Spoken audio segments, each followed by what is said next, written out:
Hi everyone, this is Suresh Naidu, teams India.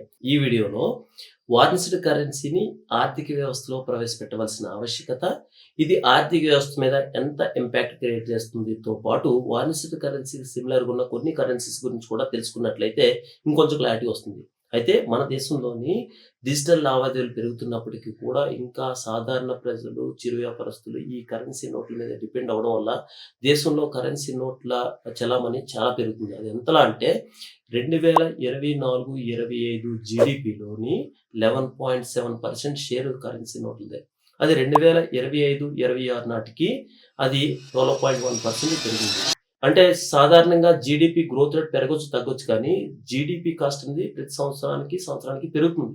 అయితే 11.7% నుండి 12.1%కి 0.4% అనుకోవచ్చు, కానీ ఇది కరెన్సీ నోట్ల చలామణి చూస్తే చాలా ఎక్కువగా ఉందని ఇటీవల ఆర్బీఐ వెల్లడించడం జరిగింది. దీనికి ప్రధాన కారణం ఏంటంటే మన ఆర్థిక వ్యవస్థలోని ఎక్కువగా ఈ ఫేక్ కరెన్సీ అనేది చలామణిలోకి రావడం జరుగుతుందని గుర్తించడం జరిగింది.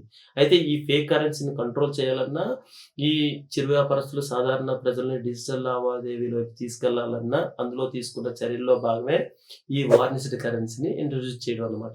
మన దేశ ఆర్థిక వ్యవస్థకి ఎంత లాభం అంటే, పాత కరెన్సీతో పోల్చుకుంటే ఈ కొత్త కరెన్సీ అనేది ఆల్రెడీ చెప్పాను, మూడింతల డ్యూరబిలిటీ పెరుగుతుంది మన్నిక.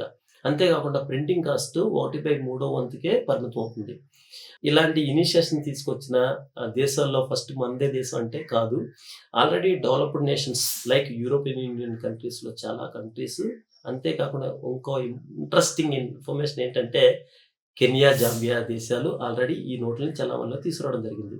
అయితే ఇదే సందర్భంలో వార్నిష్డ్ కరెన్సీ సిమిలర్గా ఉన్న వానిష్డ్, పర్నిష్డ్ అండ్ స్మార్ట్ కరెన్సీస్ గురించి కూడా చూసినట్లయితే, ఫస్ట్ ఈ వానిష్డ్ కరెన్సీ ఆల్రెడీ చెప్పుకోవడం జరిగింది. 2016 నవంబర్ 8న మనకి 500 అండ్ 1000 రూపీస్ నోట్లని రద్దు చేయడం జరిగింది.